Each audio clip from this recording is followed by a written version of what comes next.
Hi friends, so we are back and we are now going to discuss about the thing that how we should prepare for prelims 2017. So basically there are 5 to 6 main pillars on the basis of which we prepare for prelims. The first and the most important one is the current affairs. Now, from where should we prepare for current affairs is the main question that arises in most of the aspirants' mind. So, here are some papers which you can refer for the preparation of your current affairs. So, the first one is the Hindu newspaper. Since we are already covering it here in our videos, so you don't need too much worry about that part. Another newspaper is the Indian Express. So there also you get very nice articles and good news about opinions, editorial and all these sections. And the editorial section specially, if you want to refer, then there is a good newspaper. It's named as Live Mint. You can refer to that. So this is the current affairs part. Now we come to the static part. So static part is like it will not change, okay? So even if we read, we have to revise a lot. Like first is polity. There is only one and only book called Polity by Lakshmikant. So you have to buy that and just go through it. And there are certain chapters like the president, the center part and the state part. So whenever you are reading Lakshmikant, it is my opinion that you read the center and the state part in a flow, one after the other, because there is a close resemblance with the number of members and all this in the Lok Sabha, Rajya Sabha and all this corresponding to the state legislature. Okay, and second we come to the pre-Indian history to partition of India. Pre-Indian history to partition of India is can be divided into 3 parts: the ancient history, the modern Indian history and the art and culture part. Now you might ask that why have I skipped the medieval history part. See, like if you go through the past year's paper of the UPSC, then you can see that medieval history questions are hardly asked, and if they are asked, like they are too critical to answer until and unless you go through the entire thing and too much facts to remember. So most of the aspirants usually skip that part. It's a smart way of studying. So in ancient history you can refer to the NCRTs. Okay, only NCRTs will suffice, I think so. Then is modern Indian history. So there is a small book, of the Spectrum publications. So it covers the entire modern history. Now see, modern Indian history, basically there are only specific facts which we have to remember. So I would suggest that you go through the past previous year UPSC papers, so you will get a better understanding of what to read and what not to read in the modern Indian history. But the basic thing is that you have to remember it like a story, or else it is very difficult to remember which incident occurred first, which second. And if we remember it like a story, sometimes even if we forget like who was the particular person who was present over there during that march or during civil disobedience, during non-cooperation movement, still then we can make a smart guess if we remember the timeline. It will help us. And third one is the art and culture. Now for art and culture there is no specific books to suggest, because we all know that it's a vast thing and India is a land of diversity. So it's better to refer to the government website for it. what the government is saying. We better stick to that. That is the ministry website. You can search it in Google, and 11th class and NCRT book is there, so you can refer to that. That is specifically for art and culture, and the CCRT, that website which I told you, and make small notes from these places. Like for example, if you are studying about the various dance forms, the Bharatnatyam, the Kathak, the Odissi and all this, then just make small notes about it. Okay, that will suffice, and nothing else. I mean, this is more than enough for art and culture, because it's so vast, it's very vast. Next we come to geography. Now geography is very important. Every year a lot of questions come from geography section, and the most important part of geography is that you have to be familiar with the map, the Indian map as well as the world map.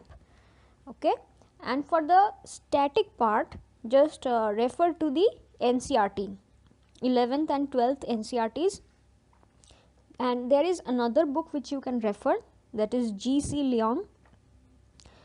So that is also a very good book. It covers very important concepts which are required, like there are different kinds of rainfall, the orographic, the frontal, and geography is all about concepts. Once your concept is clear, you don't need to mug up all this, so that will lower the burden a bit. And second is the economics. For economics, I would say please do refer to the website of Mrinal. That is wonderful for the basics. And after that, once you finish with those lectures, then you cover up the economic survey. See, the economic survey has already arrived in the market, so you can just have a copy of it and just go through it. And then comes the budget. Now in budget, you don't need to mug up facts like what kind of finance, I mean what is the amount that is being allocated to this department, that department. You don't need to remember all this. Just look out for any new schemes that has been brought up by the government. So questions, if asked, will be asked from those sections. Okay, usually that is what UPSC has been doing in all these years. And this economic survey, once you read it thoroughly, it will also help you in your mains, because see, if you qualify prelims, there between the prelims and the mains exam, only few months you get to revise, so it will help you in your mains answer writing too. So economic survey is very important. Next is environment. So for environment, there is again a single book that you should refer to, that is Environment by Shankar IS. Okay, so that will that is more than enough, and it is very good. And if you think it's too bulky, just be through with the concepts and make just small notes of it. Okay, and skip the rest of the part. And it also helps while revising for mains. Okay, so these were the current affairs and the static part. Now there are something else. So these are the things like which you will get to know anywhere. Now what's most important is that you should listen to the All India Radio News every day. That helps a lot, because even if you are not able to remember everything, the fact somewhere stays at the back of your mind, so that whenever you see the options, even if you do not remember exactly what the answer is, you can eliminate, at least have a 50-50 chance of getting a correct answer. So just listen to it every day whenever you find time. It's very brief, it's not long, so that might help. Then you can go through the this AIR news, and you can download it, so it helps a lot.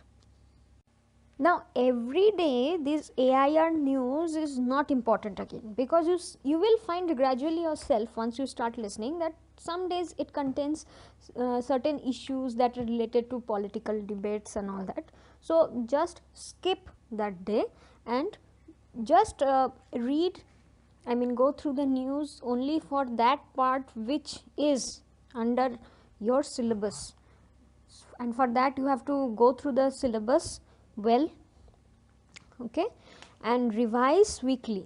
Like if you study from Monday to Friday, then keep Saturday and Sunday for your revision, because until and unless you revise, it's a very broad thing, you can't remember, it's very difficult to remember. And do read the magazines. Now what magazine you have to read? Please refer to the government based magazines, the Yojana and the Kurukshetra. These are the only two magazines which will help you again in prelims as well as mains. And once you read the magazine, don't just read it and then leave it like that, because we all have a habit of doing it, but then it becomes a burden in the long run when you go to revise it. So please make short notes of 2 to 3 pages per magazine. So that will help you once you revise, and write it in your own words. Simply copy pasting from there won't help, because once you write it in your own words, it will be very helpful in future for revising, and it's for both prelims as well as mains. Now see, another thing is that whenever you are reading Yojana or Kurukshetra, you read it from two perspectives. One is for the prelims, another is for the mains. When you are reading from the prelims perspective, just focus on the names of the schemes and few facts about them, like is it applicable for all the members of the family or one member per family. So these are the crux where the MCQs can be made on. And when you are reading from the mains perspective, then you have to understand the issue. What is the issue that is going on? What is the reason behind it? What are the drawbacks? What can be the outcome? And what is the way forward? So in this way, you can make your notes for both prelims and mains. And for mains, just you can, cut the data from that magazine. Just cut, copy and paste it in your own copy, because while writing mains answer, if you supplement it with data, and that too from the government source, so it adds a lot. So that's all, and just go on revising weekly and monthly, and try to give as much tests as possible, because once you appear for a test, you understand that how much you have understood actually, how much actually you can remember, and how much is left to be done. And I think if you follow this process, you will be able to answer at least 50 to 60 questions confirm, and kindly solve the last 10 years paper of UPSC, not of any mock test or something, but UPSC you must do last 10 years paper before you are actually going for the exam on 18th June 2017. And that's all. I wish you all the best, and keep revising and keep watching the videos. Thank you.